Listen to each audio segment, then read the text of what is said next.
Alors, bonjour et bienvenue dans cette nouvelle entrevue dans la tourelle du Château Landry de Montjoly. Et cette semaine, on reçoit l'artiste de la danse, Soraïda Caron, qui est ici pour travailler sur son solo multidisciplinaire, Les Petits Désordres. Allô, Soraïda! Hey, allô, Ananda! Ça va bien? Ça va très bien, toi? Oui, oui. Comment le lieu t'inspire jusqu'à maintenant?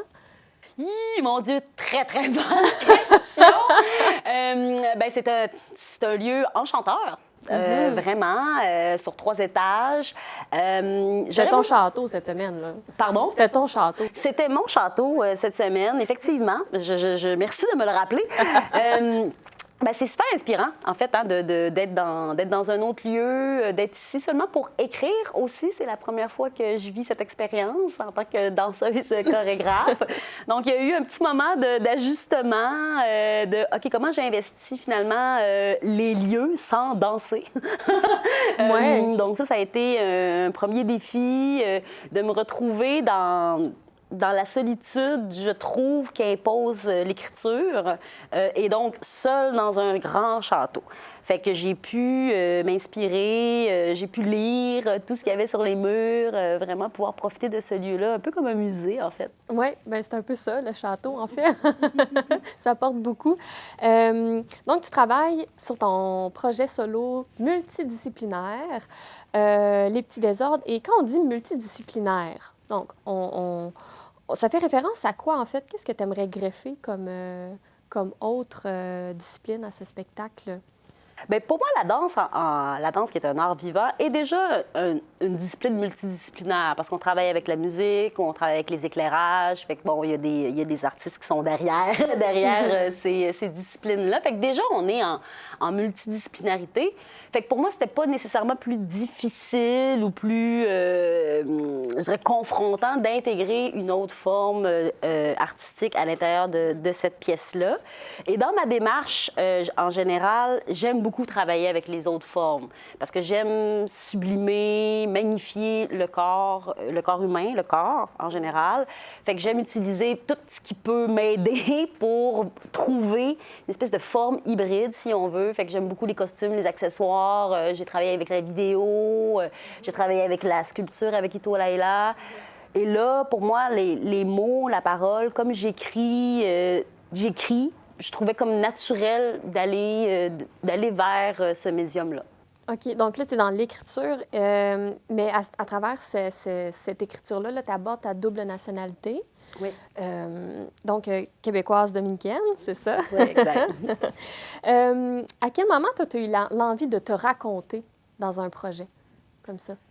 En fait, je dirais que c'est l'envie de me raconter qui est venue à moi plus que moi qui est allée là. C'est sorti, je dirais, les Petits Désordres, le premier extrait où ce que je l'ai présenté, puis où est-ce que la pièce a commencé à exister, c'est au Festival Fury à Marsoui, où j'étais en Gaspésie, donc à 3h30 de chez moi. Là, j'étais en résidence solo. Et moi, je travaille beaucoup avec d'autres gens. J'ai une équipe de danseurs, danseuses. Fait qu'on est toujours une équipe. T'sais. Et là, je me retrouvais seule, sans danseur, danseuse. Et là, j'étais là, oh my God, mais qu'est-ce que je vais faire? Et rapidement, j'ai eu envie de faire, au début, je parlais de faire un one-woman show où j'allais comme déclamer des choses. J'avais envie de parler. J'aime beaucoup parler. J'avais envie de parler. Il y avait déjà la présence de la parole. Il y avait déjà la présence de la parole, Ouais. mais la parole est en moi déjà. J'aime m'exprimer. Je suis quelqu'un qui est très expressif de nature, extraverti, qu'on dit même, je dirais. Fait que pour moi, aller là, c'était facile. Et là, comme j'étais seule, je me suis dit, je vais commencer par dire, tu sais, ce que je fais jamais, en fait, en studio avec mes interprètes. Fait que j'ai commencé à raconter. Et ce qui est venu naturellement, c'est cette histoire-là. OK. C'est l'histoire de mon adoption, tout ce que j'ai pu vivre en étant justement adoptée d'origine dominicaine, mais québécoise. Fait que naturellement, les choses sont venues. Et quand j'ai présenté l'extrait au festival, c'est comme si le fait de le présenter, c'est devenu réel. Fait que je me suis dit, il y a quelque chose là, je vais le poursuivre. Et quand j'ai vu la réaction aussi du public, qui était comme, OK, c'est ce que tu es, Soraïda, j'ai trouvé intéressant de faire, je vais aller creuser un petit peu plus. Il peut y avoir quelque chose d'intéressant là-dedans. Fait que c'est de là que vient l'idée de me raconter. Donc, l'essence va rester la même de ton spectacle parce que tu en as déjà fait une petite partie. Comment tu l'imagines se déployer, ce spectacle-là? Est-ce que tu as déjà une forme dans ta tête ou là, dans le processus d'écriture dans lequel tu es présentement, tu te laisses un peu porter dans tout ça? Pour moi, il y a comme deux facettes à ce futur spectacle-là, c'est-à-dire tout ce qui va être dansé et tout ce qui va être dit, donc écrit avant. Et là, mon travail va être de rassembler les deux. Fait qu'au niveau de la scénographie ou du mouvement ou de la danse, j'ai déjà un peu une idée de travailler sur des contrastes parce qu'on est dans une double nationalité, donc dominicaine, québécoise. J'y vais très simplement avec blanc, noir. Fait que déjà, pour moi, ça résonne beaucoup de choses. Fait que déjà, les costumes, les accessoires vont être dans ces tons-là. Comment mon corps, qui est pas noir, mais brun, va pouvoir s'intégrer aussi à ce décor-là. Quand j'étais jeune, j'avais toujours envie de me fondre dans la communauté. T'sais. Moi, j'étais la seule noire de mon village. Fait qu'évidemment, je pouvais pas faire de mauvais coups sans que tout le monde sache que c'était moi. J'étais vraiment j'ai trouvé ça très difficile. Et quand j'étais ado, là, je revendiquais ma négritude. Puis là, j'étais fière d'être noire, puis mes cheveux. Fait que j'aime jouer avec ces contrastes-là pour me rendre compte, en fait, aujourd'hui, que je suis les deux. Je suis un mélange des deux.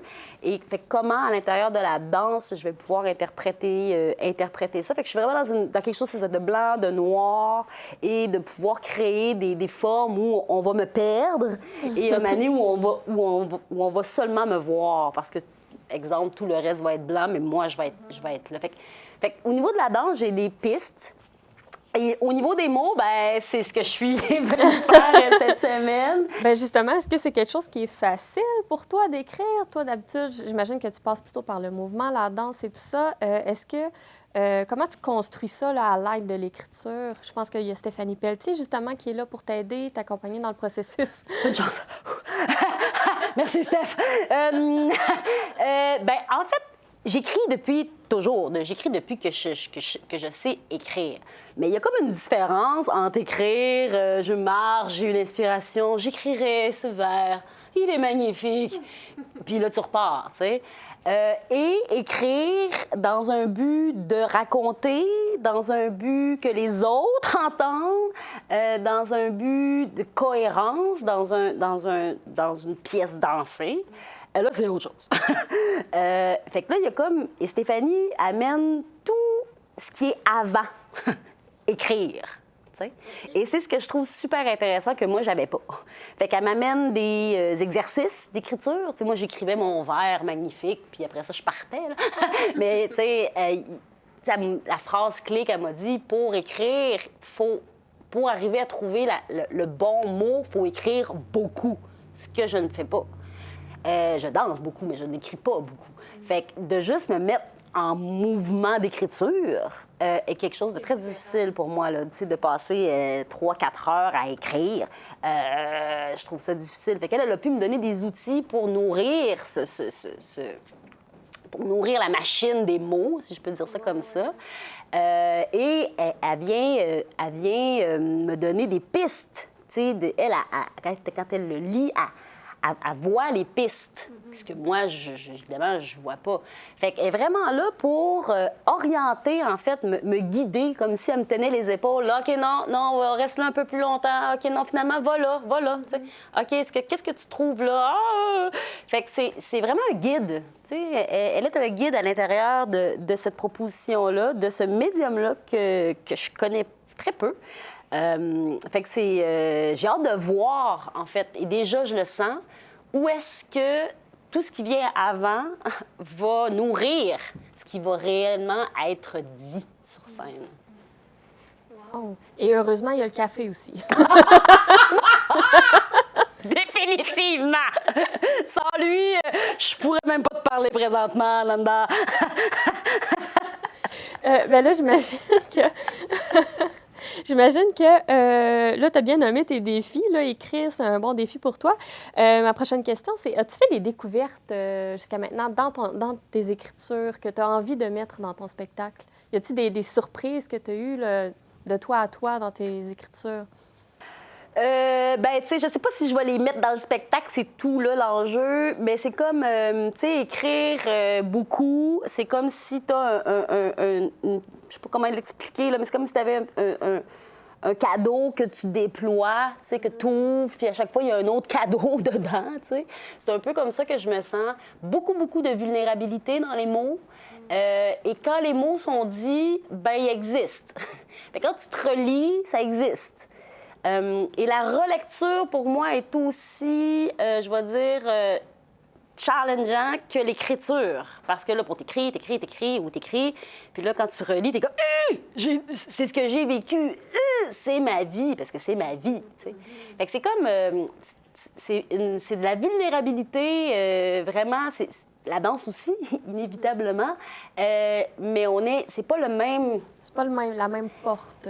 Tu découvres un autre passage. Exactement. C'est pas la même porte pour rentrer dans cette vulnérabilité-là. Et c'est un chemin que je ne connais pas, alors que la danse, c'est un chemin que je connais. Et là, les mots, l'écriture, c'est un chemin que je ne connais pas pour aller vers cette vulnérabilité-là. Et je trouve ça super intéressant de finalement réussir, j'ose espérer que je vais réussir, à trouver tous ces chemins-là pour aller vers cette vulnérabilité-là que je vais livrer éventuellement sur scène. Mm-hmm. Et combien de temps tu te donnes à peu près pour travailler sur ce spectacle-là? La première est prévue le 11 septembre 2025. Donc, on a une date butoir. Fait que je me laisse jusqu'au 11 septembre 2025. Le show est à 7h30 jusqu'à 7h24. Tu vas avoir du travail. je me laisse jusqu'à la dernière minute pour faire « OK, je suis prête ». Et pour toi, comment s'enlignent les prochaines étapes? Là, t'écris, après, tu vas mettre en mouvement. Comment tu vois ça, les prochaines étapes pour toi? Oui, là, cette semaine, j'écris. Là, moi, j'avais naïvement mis ça dans des cases. Château-Landry, j'écris. Après, je m'en vais à Saint-Mathieu-du-Parc, à la Petite Place des Arts, pour une autre résidence. Ah, là, je vais me mettre en mouvement. Puis après, mais ça ne sera pas comme ça que ça va se passer. Je me rends compte, en fait, que l'écriture que je pensais mettre dans une case, régler ça, mettre ça dedans, c'est beau, j'y retourne pas. Ça ne sera pas ça qui va se passer. L'écriture va toujours être à l'intérieur du processus créatif, ce qui fait que... Comme la chorégraphie, en fait, je vais me donner le droit de changer, de retoucher, de retirer, de réécrire, de retourner en recherche d'écriture si je vois que ça le fait pas, que ça ne nourrit pas assez l'œuvre. Donc, ma prochaine résidence, c'est à Saint-Mathieu-du-Parc. Et là, c'est l'intégration de ce que je vais avoir écrit ici et sélectionné dans le corps. Et ça, c'est passionnant. Oui, mais c'est assez intéressant quand même, le fait de cette nouvelle voie de passage-là, tu décides de le mettre dans tout ton processus, finalement, là, de spectacle. Oui, totalement. Est-ce que tu penses que dans tes prochains projets, c'est quelque chose que tu pourrais intégrer, l'écriture, passer par l'écriture? Là, maintenant, aujourd'hui, je te dirais non. Parce que c'est difficile pour moi, tu sais, c'est un défi. Vite comme ça, je te dirais non. Peut-être qu'après, le 11, le 12 septembre 2025... C'est un rendez-vous. C'est un rendez-vous, tu m'écriras ou tu m'appelleras, puis je pourrais dire « Ah oui, Ananda, je publie! » mais... Mon spectacle va être publié. Le spectacle est publié, ailleurs. Je te dirais non. Mais okay. Comme je connais pas l'avenir, puis tu m'aurais dit, là, 1 an, ça aurait vas-tu faire un spectacle où il va y avoir d'écriture? Je t'aurais dit non. Fait que, tu sais, je vais laisser ça, laisser ça vivre. Mais une chose est certaine, c'est que l'écriture amène déjà dans mon corps quelque chose.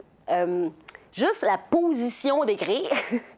Les mains, l'activité des mains, la sensation physique que je ressens quand j'écris, tout ça pour moi, ça parle.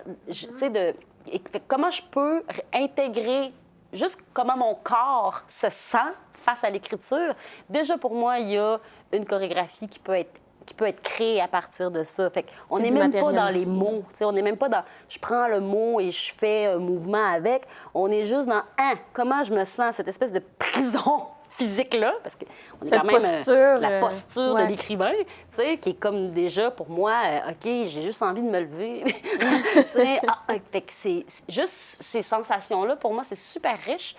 Fait que déjà, juste ça, je sais que je vais commencer par ça, par avant le mot, qu'est-ce qui se passe dans le corps et comment le corps réagit face à tout ça. Fait que déjà, j'ai des pistes. Tu sais, déjà, je trouve ça super intéressant. Tu as beaucoup de matériel déjà. Exact, exact. Ben c'est super. Écoute, ben, on te souhaite une belle suite, Soraïda, dans tout ça. Et Merci. bonne chance dans l'écriture, Merci. dans la posture d'écriture aussi. Merci. Puis, on te souhaite vraiment la meilleure des chances pour la suite. C'était déjà tout pour cette entrevue dans La Tourelle et on se dit à une prochaine fois. Merci à nos collaborateurs habituels, la librairie Les Beaucoup de Montjoly et la télévision communautaire de la Métisse. À bientôt.